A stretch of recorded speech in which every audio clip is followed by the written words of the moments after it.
Welcome, everyone, to another episode of the Nearshore Cafe podcast. I'm Brian Samson, your host. If you're interested in Central America, particularly El Salvador, and building a remote team out there, this is going to be a great episode for you. I've got Paul Karaffa, CEO of a couple companies that have really built some amazing overseas talent. Before I do that, let me thank our sponsor, Plug Technologies, plugg.tech. Great way to connect talent from all over Latin America to growing U.S. companies. Paul, it's great to have you on the show. Thanks for having me, Brian. So happy to be here. So for our audience, it's kind of fun as we talk about nearshoring. Both Paul and I are in Hawaii. And when you think about nearshoring, Hawaii is I think it's like the population center, or the largest population center that's like not close to anything in the world. Yeah, it's most isolated. Yeah. So maybe let's start there. As you're building Cloud-specific, and we'll get into that and what it did in a second. But just like what was going through your head as you started to need to grow your team a little bit, because Hawaii, it's like there's no natural option, which means you've got a lot of options. So yeah, just walk us through, how you thought about that. So yeah, it was originally just me, and it happened because I was laid off from my previous job. We had gone through a merger. I had originally been like employee number 10. I was with that company. It was a startup company in the energy storage space. And I was with them for almost 5 years. 250 people. We merged with Siemens. Obviously with stuff like that, some people get laid off. So, I was one of those people, unfortunately. But it gave me an opportunity to spend some months sort of thinking about what I wanted to do next. And so I refocused my attention on building out an IT consulting firm. Obviously, it started with just myself. And I had a contract for about 9 months. And at the end of the 9 months, I was like, well, this is coming to an end. They let me know they weren't going to be renewing it. They didn't need to. Everything was built. And I was just out there hunting for more contracts. And just so happened, I got 2 at the same time. And there was something inside me. I was like, I could do 2. I could do 2 at the same time. But there was also a piece of me that was like, yeah, I probably need to go get some help at this point. And so that's when I made my first hire. And slowly started to grow it, and I grew to about, I think it was like 5 or 6 people. No, it was probably closer to around like 8 or 9 people, and that was in 2020. And I was stressed out of my mind. I remember thinking that I wanted to burn the whole thing down. I was trying to go through this like process of scaling it in a reasonable way, and there's just have a bunch of different scaling steps that you sort of have to go through. I was going through some painful ones. I ended up meeting up with a number of different executives that were running similar companies to me. Some for advice, and some where I just wanted to, see what they would do, right? Would they buy my company? Would they sell? Do they think I had a reasonable ability to sell this company? We were doing a lot of business, but it was sort of all over the place. And none of them said that they would have ever bought the company. So I thought that was like, I was like, okay, great, thanks for letting me know, and it just wasn't set up in a way to sort of operationally grow. And it wasn't sellable, even though we had valuable contracts with clients. And so, I decided that I was going to come up with a strategy to then grind through forming a company while scaling it that would be operationally smooth, that would be able to scale in a reasonable way, and that ultimately I'd be able to sell. And that led me to making a decision that I needed to outsource a significant amount of the load in order to grow it as fast as I needed to grow it. Hawaii is amazing. Unfortunately, there's a lack of IT talent here. We grew to be the largest Salesforce consulting firm in the state, and we were sopping up basically anybody that needed a job that was in the Salesforce space, we were hiring. So, there were other companies, banks and stuff that were hiring people too, but a lot of people were very cozy and cushy in those jobs. But if they were looking for new work, they were talking to us. And most people we were picking up. Yeah. So the first like 8, 9 people were all local in Oahu. For the most part, we had a few people on the mainland. We had a couple people that were former clients of ours, and they ended up, leaving and going to, different companies, and they were just extremely capable. So some of them we brought on part-time, some of them we poached. Yeah. What were the first couple hires you made outside of the US, and like, how did you even start? Yeah, so I didn't really know what I was doing, but I knew that I wanted a company, or I wanted people that would align with the continental United States, because obviously being in Hawaii, where it's not very great. Somebody would align well there. And then people that were really good at English, trustworthy, and reasonable rates. And that was really my criteria.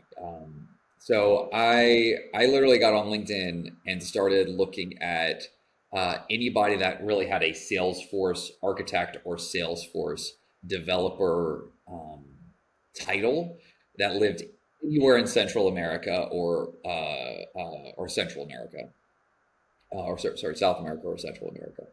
And I just started setting up calls and talking to people, and I was going after anyone and everyone that had a senior title. And the thing is that there just wasn't that many people. I mean, that was kind of shocking to me.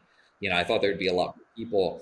But as an example, like I had interviews with a few people in Costa Rica, and the lack of people in Costa Rica, with those sorts of titles and expertise just blew my mind, right? And so when I was talking to these people, most of them were extremely good, but they were also, charging basically US rates. So it was sort of a little bit of a damper on things of like, okay, they're a very big fish in a very small pond here, and it could be difficult. And then some other countries were a little bit easier, to meet people and sort of get, a little bit more reasonable rates. Those countries being like Peru, Argentina was one, Brazil. Ones that were not great were Costa Rica. Jamaica was the worst. It was, yeah. So we was talking to people in the Caribbean as well. And what ended up happening is I found that there seemed to be a pretty good treasure trove of people in El Salvador. And I was like, this is interesting. A small country, like let's grind into this a little bit. And I ended up finding this really great lady. And we had a conversation, and I ended up making her an offer. And it was like the next day or the day after, I got an email from this guy named Gino. Well, Gino was the owner of the company that she worked for. And he was like, hey, you are trying to poach my top people. But he was super cool about it. It was like, hey, you're trying to poach my top people, maybe. And I think he also knew, like, I would eventually be able to top poach somebody, right? But he was like, hey, instead of us like working against each other, how about we talk and see if we've got some synergies and there's some ways we can work together. So I was like, okay, let's go, because my whole plan was like, I wanted to find somebody not really to just be like a developer there. I wanted to find somebody to lead and build a team. And so, I met with him, and he owned 2 different companies. One was a consulting branch that did exclusively Salesforce in El Salvador, and the second was a training company where they took people in El Salvador, essentially didn't know anything, and trained them to know a lot of things. And they, also gave them like crash courses in English. And so, I was very intrigued, and the rates were reasonable. So, I ended up partnering with him, and we built a company, a completely separate company in El Salvador, where he would train people up in his normal company. I would essentially interview them once they were done, and then we would export them to the joint venture that we had. and then those people would work for Cloud Pacific exclusively in Hawaii. So that was sort of the structure. A lot of funny stories along the way, of course, but yeah, that was inevitably how we did it. And because we set it up that way, it was so scalable. He already had an operation of bringing in people that were very good, they were hungry, they were ready to go. They were hard workers, they had to put themselves through this training program. I got to interview them. And so we were just stacking people so quick, to be able to service the demands that we have here in the United States. So interesting. I'd be remiss if I didn't talk a little about the climate there. So not long before you started to hire in El Salvador, Bukele came in as the president and really transformed the country. Did that impact your business at all? How did it? What did it mean for you guys and your talent? So we signed our partnership agreement. I think it was just like a handful of months after Bukele came in, and so there wasn't any tangible effects that I saw from that. The biggest thing is that we had considered, because of sort of like payment methods sometimes being more expensive with wiring in terms in doing business in Bitcoin, because we actually Cloud Pacific had a Bitcoin reserve. So we held it as a company because we had a lot of cash flow at the time. So we had talked about doing payments out in Bitcoin, but they weren't structurally ready to handle it at that point. And we sold the company like a year and a half later, so that didn't come to fruition. But it probably Did you ever visit El Salvador? Yeah. El Salvador and Hawaii are very similar in that like we have very similar climates, and they are still very paper friendly, I should say. Like a lot of stuff had to be done on paper to be official. So I had to I had to go through my corporate team, legal team here in Hawaii, to hire a team in El Salvador to represent me and put together all the paper, because we weren't just doing a normal partnership. I owned a company there, right? So, so we had to go out there to sort of sign all the paperwork to officially, become a joint venture out there. And yeah, I wanted to meet these people, right? So it's actually an interesting story. So, so it wasn't that long ago that San Salvador, the capital, was like the homicide capital of the world. And so, I had some reservations about flying out there. And at one point, I was like, should I get like, I was talking to a few companies, getting quotes on like hiring a security detail when I was out there, just in case, and so but ultimately, I decided to sort of just take a risk, because I was like, if I show up, I've got a security detail with me, they're gonna immediately think like I don't trust them, there's just, I just think the whole thing's sus. And I was like, no, no, no, no, no. I need to give, show that I trust them, right? And we're going into business together, right? And this wasn't a small business. And so, yeah, I just flew out. It was a very interesting, extremely small country. The international airport there is, it's probably about as big as like, the airport over on Big Island, like in Kona, is tiny. Yeah. And and he picked me up from the airport, and him and his business partner Rax, they both spoke really good English, so we were able to get on pretty well. But yeah, I had this one moment. I always tell the story where I was like, because I'm an adventurer, I travel a lot. I've been to like 30 some countries, and I like just kind of getting lost. And at one point, I was like, you know what? I'm just gonna go out there. I'm like, I left the hotel I was staying, and I was like, I'm just gonna like go for a walk down the streets. It's all right. And I went up to like the end of the block, and you could see like a number of the different roads. And on the end of every single road was a police officer with an enormous gun. I think it was an automatic, just hit finger right there, ready to go on every corner. I was like, I'm just gonna go back.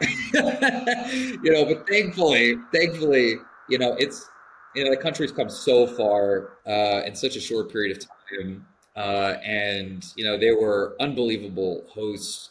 we had amazing, good partner meetings, but they also took me around the country a little bit. We went up just to the border of Guatemala, saw some of like their, more like touristy sort of towns, and we had some amazing restaurants, and they were just great people. And everybody that worked for my company, I just had nothing but positive things to say about them. They were all just really great people to have part of the team. That's amazing. Tell us a little more about the team. How would you compare the level of the Salesforce team in El Salvador versus those you had in Hawaii, those you had on the mainland, seniority level, problem solving? What were some of the trade-offs that you had to consider? Yeah, I don't think, in terms of effort, it was pretty comparable, like in terms of like how they worked, their level of knowledge. I would say they're definitely hungrier than some of the people I had hired here in the United States.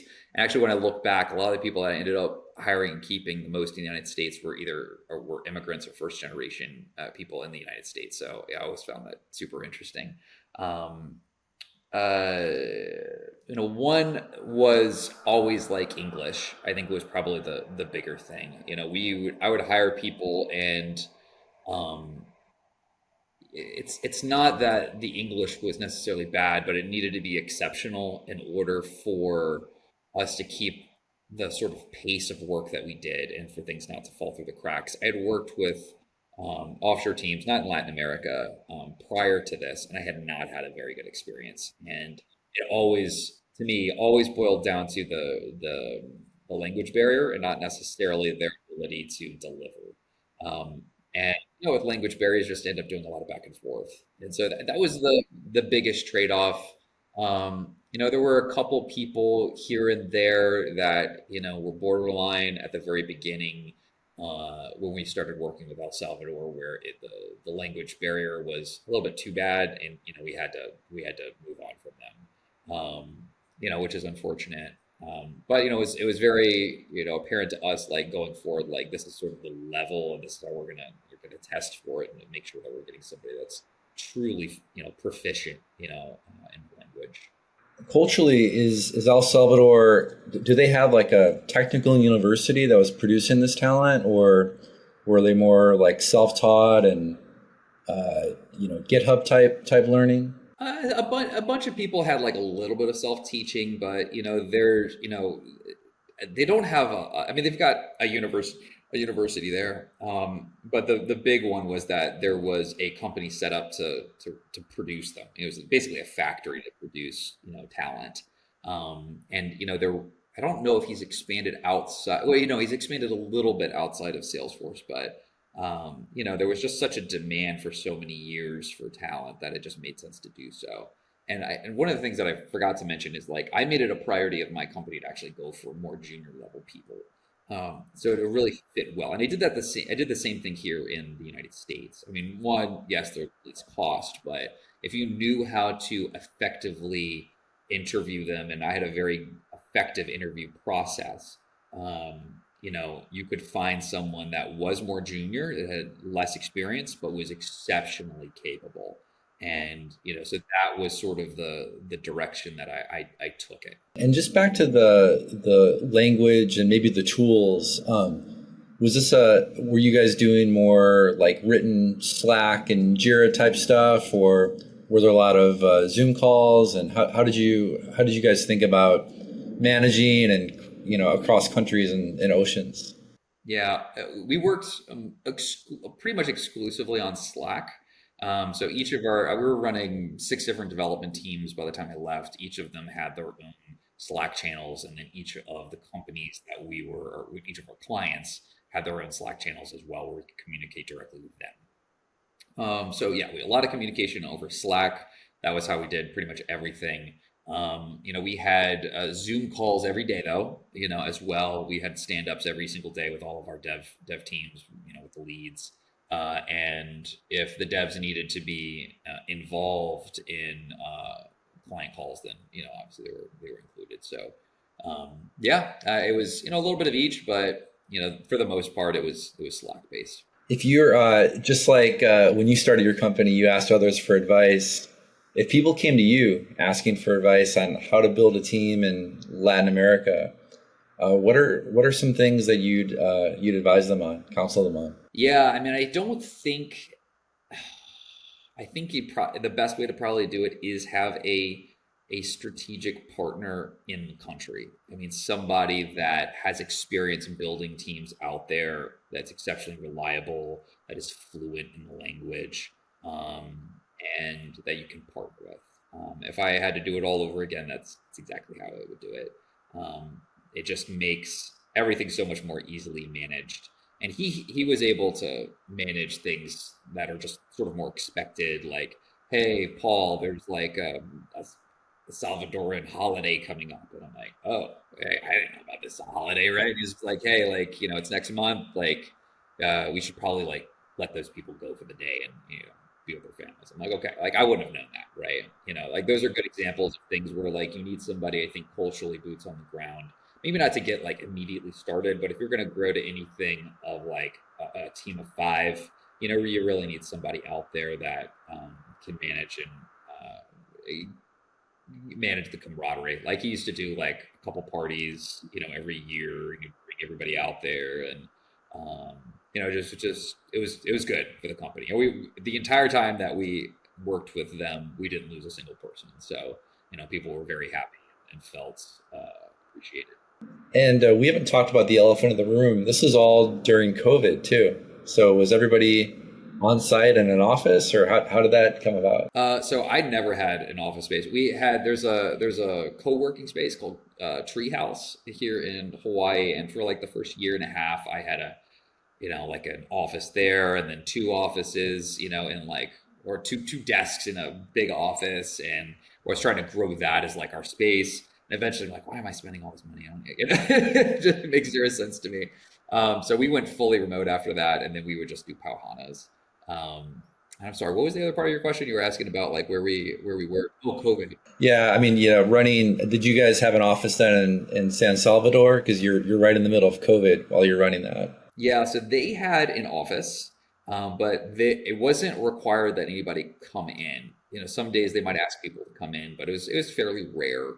It was I think they needed to have an office to operate, and at one point they were in person, so they still had all this office space. But for the most part, it was all remote, and that's the way I preferred it, honestly. So we were already a remote company before COVID hit.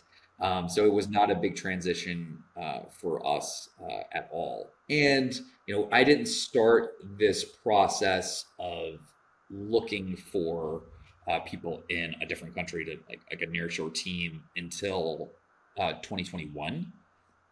Or was it? No, it was late 2020. So we were already in COVID, and I think it's at that point some places were. I can't remember. It's all fuzzy, but I believe some places were starting to open up again, and things were easing. What did the time zone feel like for you? And a lot of people that work in tech, they're often more night people. Did you have much crossover and overlap, like you personally, with the team? Yeah. So I mean, as the owner, I would start my day at 4:15 every day. So for them, I mean, I don't. I think that must have been like 8 or 9 o'clock for them. I can't remember off the head. And so yeah, I mean, we overlapped. I started before they started, and I ended my day after they ended their day. So it was always pretty good. Like the team leads, they had to manage that a little bit closer. But they would have at least 4 hours of overlap. Depending on where the lead was. And I was also extremely liberal with how we managed the company. I did not want to micromanage everybody's time. So my take on it, and when I interviewed people, I remember especially devs, because I've been a dev, I know how it is. I remember like working till 4 or 5 o'clock in the morning and just being like so happy. And I remember telling them, I'm like, look, if your ideal is like, starting work at 2 a.m. After playing video games and pounding hot pockets, I don't care. I truly don't care. Whatever makes you happy, man. Like what I care about is that if there's a meeting that we care about, like our stand-ups mainly, you got to be there. And other than that, you hit your deadlines.